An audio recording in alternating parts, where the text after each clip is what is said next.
holding onto legacy clients and suppliers. What do we mean by that? All right, I'll tell you a story to kick this one off. When I started my first agency, right, I actually used to do like Facebook ads and just Facebook ads. And what I used to charge is $500 per account. Right? So I had 10 clients paying me $500 each, and I was making $5,000 a month. And just as a side note, thought I was killing it. You were killing it. Yeah, it was the most money I'd ever made. It was great, to be honest. I enjoyed it a lot. But what happened is as that business grew, right, so we went from just me, which is like I'm the receptionist, the manager, the onboarding chief of staff, the ad guy, the graphic designer, the copywriter. I'm all of it, right? I'm doing everything in this business. It's just me. When we grew to a team of 15, right, my overhead and cost of delivery changed massively. So what actually happened is that if I was delivering Facebook ad services for $500, it's actually costing me money. Yep. Now that seems obvious, but here's where the challenge lies. So for any new client that came into the business, I was charging, let's say, between $3,000 and $5,000 a month. But all that was really happening is the profits on the new clients I was getting was covering the losses on the clients that I had taken on and was just too loyal to let go of. Yep. So the challenge for me is like, one, I just wasn't aware. Like I really didn't factor in the cost increase in the same way. I just kind of thought in the same way, well, if one of my ad managers is looking after an account, like it's still good turnover and all the rest, but it just compressed the margin heavily. Like margin compression became a huge problem because of holding on to one of these legacy clients. Now, it was actually like, I was very loyal to the people that gave me my start. Right, I'm a pretty, like, it's one of my, I would say, maybe it's a good trait, but it's definitely one of my stronger traits is like I'm a very, very loyal person. So I wanted to honor the deal that I'd put in place, even though I was running at a severe loss. And I'll never forget this day, Grant. I was on a call and one of those original legacy clients was going through some business challenges of their own. And they were just unleashing on me, right? Unleashing. Like pass along pressure, it's known as in marketing. Yep. So let's say a client's had a challenge in their business. Well, they just want to blame marketing. Well, if the marketing was better, all my problems would be gone. If we just had more leads, all my problems would be gone. And I remember getting off the call with this client and then having the realization, I'm paying them. I'm running this at a loss for this experience. Wait a second. Completely. So I think a lot of business owners out there, I see this quite commonly today in many, is that they will be honouring old deals and old things. And I'll give you an example of one today, right? If you've just gone through this massively inflationary period in the world, which we have, and you haven't increased your prices because you're trying to remain loyal to all your clients, but your costs have gone up, you're already starting to experience some of the same. Or if you've got deals from years ago or all those types of things, it just leads into this like legacy client or legacy product. Like there's a whole like legacy part of businesses that just, well, keeps their profits down. You know what's interesting? I was talking to a guy who owns investment properties, majority around Adelaide, just because that's when he first migrated to Australia. That's where he landed, and so that's just where he bought investment properties. Like that was his strategy. Why not? And so and he bought them like 30 years ago, right? So he's been in this game for a very long period of time. And I was talking to him probably about 2 months ago around sort of my property investment portfolio. And the fascinating thing when I was talking to him about rents was that he has tried to keep the same tenants in all of their houses for a very long period of time, to the point his rents are 30% below market just because he wants to try and hold on to them. And I'm like, why?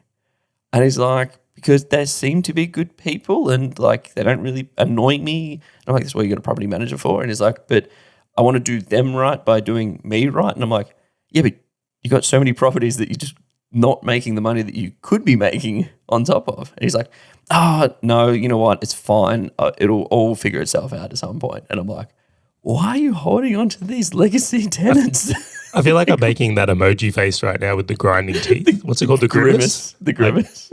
Well, we should set context here, right? All these like profit killers, they don't just apply to your business in my example. Like these all apply to investing as well, right? So when we think of like legacy clients, it's like, legacy tenants. Totally. And so the business owner inside me just like flipped and like freaked out. I'm like, dude, you're playing this game completely wrong. But the other one that I had was on the supplier side. So back in the day when I had a digital marketing agency and I'm like, I want better profit, I decided to go and build an e-commerce store that does drop shipping. Remember those days when drop shipping was a big thing, Charlie? Yes, that was me.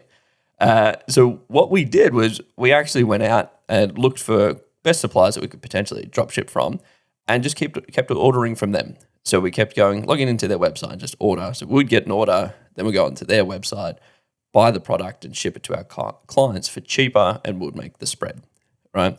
And we just a side note, I loved those days. They were fun days. Great days. And so that's what we did until at some point I'm like, we could be getting better profits if we just shopped the market. But I resisted changing it because I really liked the people we were doing business with. They were great people. They were increasing their prices because obviously they wanted increasing their profit, decreasing our profit. I'm like, no, this is just convenient. It's easy. I don't have to worry about it. The team interacts with their team very well. Not to worry. And then, funnily enough, Hazel, this is like 7 years ago, comes in and looks at this like, this is horrible. Why? Like the margin compression was insane. And so Hazel was actually the one that came in, built a spreadsheet of all of the companies that supplied the same products that we did, and literally built a process for the team to go shopping for the best spread. Because I was looking for a convenience factor. Because it was an e-com dropshipping. Like I had 3 of them, and I'm like, so less work is best as opposed to profit optimization on this thing. I'm like, I want a small team. I just want to do these things. Like I just don't want to deal with headaches. These guys did really well with refunds. Until Hazel comes in, it's like, dude, we're just missing profits. I'm like, yeah, but it's going to be more work. And she's like, oh, it will make up for the problems. Like, it's fine. And so this was just me holding on to a legacy supplier because I personally liked it. They were just nice people that I wanted to work with, as opposed to me playing the game of business of trying to make it profitable. Yeah, so I mean, you could apply this again to like property managers in investing or brokerage firms with shares, like or super funds or whatever it is, right? And I'm not making recommendations, not financial advice, but it exists everywhere. But I'd love to ask you this question here because I think it's interesting. Where does this come from? And I'll give you 3 to pick from. It seems that it's like convenience. It's like having to change something is huge, right? Number 2 is like fear of like if you got rid of a client, you wouldn't get a new one? Like, is it a deep money fear? Might be another one here. Maybe there's some others, but what's your view on that? Yeah, so getting the clients, I think that comes back to some people's fear on their ability to replace them, but also their self-worth. Like I know when I used to price SEO services quite cheap, that's because that's kind of what I felt like I should charge. Exactly what I did.